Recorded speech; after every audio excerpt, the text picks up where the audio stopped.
అన్నయ్య నువ్వు వచ్చి ఎంతసేపు అయింది? ఇప్పుడేరా, ఇంతకు ముందే వచ్చా. తమ్ముడికి చెప్పావా విషయం? చెప్పాను. ఎరా చెప్పాడు అన్నయ్య.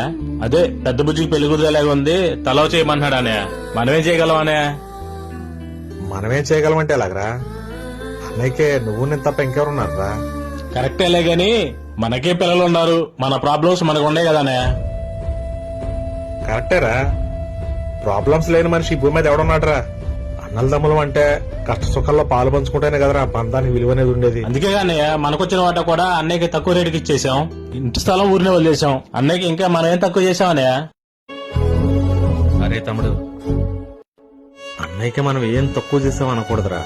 అన్నయ్యకి మనం ఏం చేసినా కూడా తక్కువేరా. అన్నయ్య రుణం మనం ఎప్పటికీ తీర్చుకోలేమురా. ఒరేయ్, నువ్వు నేను ఈ రోజు మంచి చదువులు చదువుకొని పట్టణంలో పెద్ద పెద్ద ఉద్యోగాలు చేస్తున్నామంటే దానికి కారణం అన్నయ్యరా.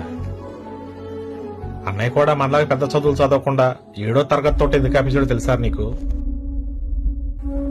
నాన్న ఒక్కడి కష్టంతో మన ఇల్లు గడవకపోతే అన్నయ్య 7వ తరగతిలోనే చదువు ఆపేసి పారబట్టుకొని నాన్నతో ప్రతి పనికి వెళ్ళాడురా. అన్నయ్య అసలు విరామం లేకుండా నాన్నతో పాటు సమానంగా కష్టపడి నిన్ను నన్ను పెద్ద పెద్ద చదువులు చదివించాడురా. నిజంగా అన్నయ్యకున్న తెలివితేటలకి అన్నయ్య చదువుకుని ఉంటే నీకన్నా నాకన్నా చాలా పెద్ద పొజిషన్ లో ఉండేవాడురా. అన్నయ్య రుణం మనం ఎప్పటికీ తీర్చుకోలేమురా తమ్ముడు.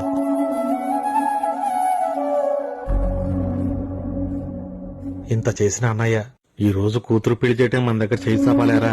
అది మన బాధ్యత కాదా? సంపాదనే ముఖ్యం అనుకుని విలువలు నీ త్యాగం మర్చిపోయినానయ్య, నన్ను క్షమించానయ్య. ఒరేయ్, మిమ్మల్ని తమ్ముళ్ళలాగా ఎప్పుడు అనుకోలేదురా. నా కన్న బిడ్డల్లాగా చూసుకున్నాను.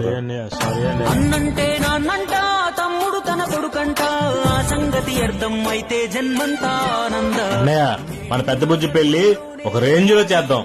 చిన్నయ్య, ఎలా ఉండాలో నువ్వు ప్లాన్ చేయి, ఏది తగ్గకూడదు. పదన్నయ్య, వాళ్ళతో మాట్లాడదాం. ఓకేరా, పద. కూడా తమ్ముడా, చిన్నప్పుడు నీది నాది ఒకటే ఇల్లు, ఇప్పుడు నీ ఇల్లు నా ఇల్లు అంటారే వీళ్ళు.